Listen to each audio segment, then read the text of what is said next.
So yun guys, ang ganap ay maraming PC mo gawa mo pa rin. So yun, so tawag dito, nandito kami sa Ternate, barangay Sapang Uno, sa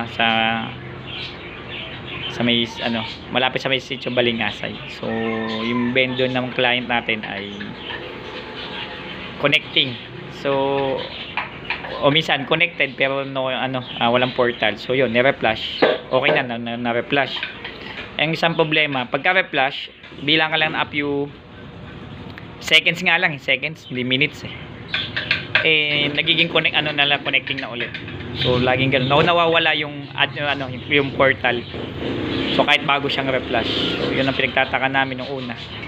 Pero working siya. So chinek namin lahat, USB to LAN, okay naman.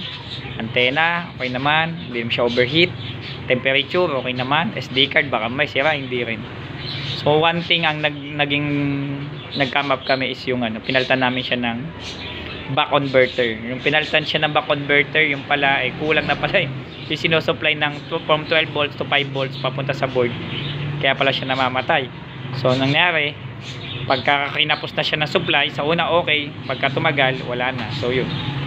So pinalitan siya ng bagong back converter. Ayun yung piso wifi, si Brother Fred. Ayun may-ari. So yan, so okay na.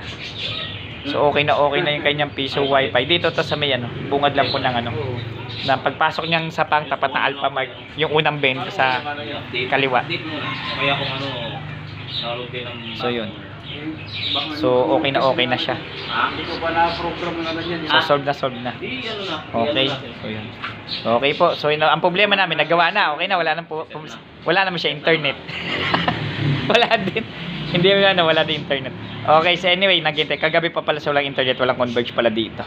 Pero at least okay na po yung piso wifi. So salamat po pala kay Nanay Cynthia, di mapinis ng Magallanes. So galing na po kami doon. So babalikan pa po namin kasi kailangan palitan ng bagong wires. Gawa kasi yung wire niya pinasok ng tubig, kaya pala nakadalawang adapter na sinisira yung antena.